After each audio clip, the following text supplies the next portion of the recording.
Thank you for coming back to the Super Delicious Show. Today we are going to make some garden fresh Pico de Gallo.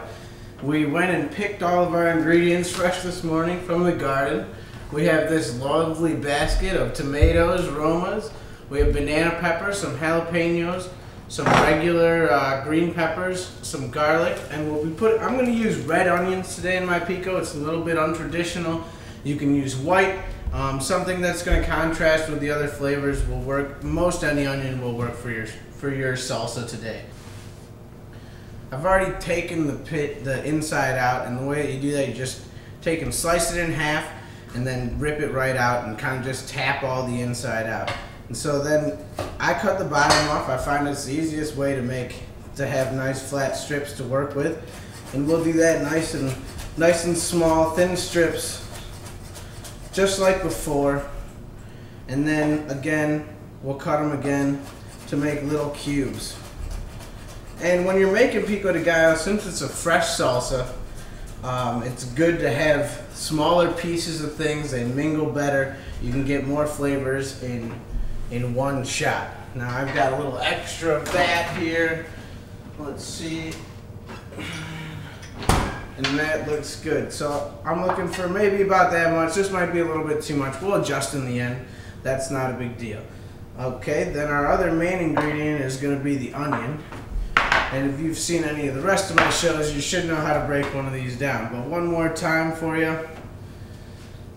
Cut in half and skinned. This way you have a nice level surface to cut on.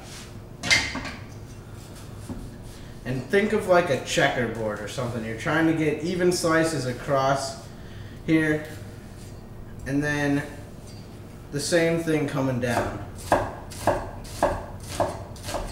Just like that. And then you slice it off, and just like the rest of the veggies, try to keep them as small as possible so that they'll all get together and be happy. We like happy vegetables. Go ahead and add that now. Alright. Jalapeno especially should be as small as you can possibly make it, because there's a lot of flavor, a lot of heat in each one of these little peppers.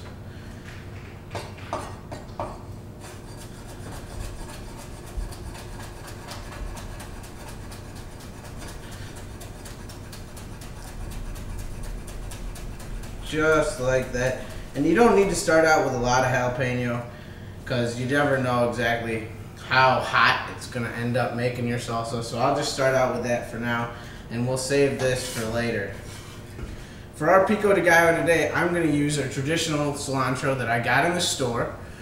This is, you can find it pretty much anywhere, and it's a really good add to any kind of salsa or Mexican dish that you're looking for. So I'll just pick off a little bit right there like that.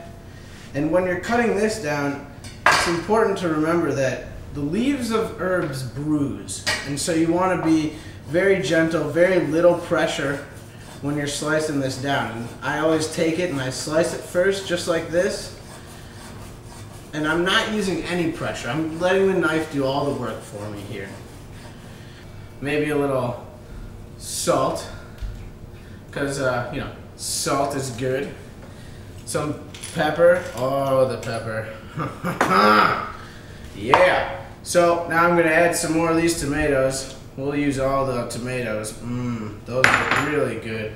We're going to add some more here of your some green pepper. And oh, I did forget something. We don't want to forget the garlic. Now that's going to bring all of our flavors around for us. So I've got a little bit that I've minced nice and fine. You want to get it real fine so that, like the jalapeno, there's a lot of flavor in each little kernel of garlic, and you don't want a big mouthful. Nobody likes a mouthful of fresh garlic. And nobody else likes your mouthful of fresh garlic either. So now I'm just going to kind of mix this up a little bit. And you see how the juices from the tomatoes here are actually making a salsa for us already. And so this is really great. Really fresh tomatoes, really ripe tomatoes, hold a lot of juice, hold a lot of water in them. And when you're cutting them up, if you can try to capture as much of that as you can, that's what we're looking for, because that's really going to help you out. And Pico de Gallo is a great thing because really, if I was to make it today and I had a party tomorrow, this would taste 10 times better tomorrow than it will today. And in fact, in 5 days, it's going to taste even better. All these flavors are going to marinate and mingle together. And as you can see, look at how beautiful the colors are already. It's the, you know, that really nice orange tomato that we put in there, and the red and the green, and actually the purple onions look really great in it.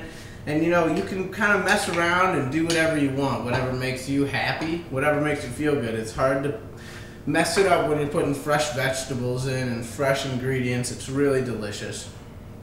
So that's pretty much how you make Pico de Gallo. You can switch it up a little bit, add different things. Like if I want to put some of these banana peppers, I could put some of those in there, or these chili rellenos, something like that.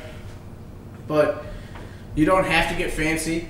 And then at the end, you know, when you're about to serve it, just sprinkle a little bit of herbs right on top, and that's your garnish. And you know, it's beautiful. That's exactly what you're looking for, and your guests will love it. So there you go. Well, we'll better have one more taste here, make sure that it's okay.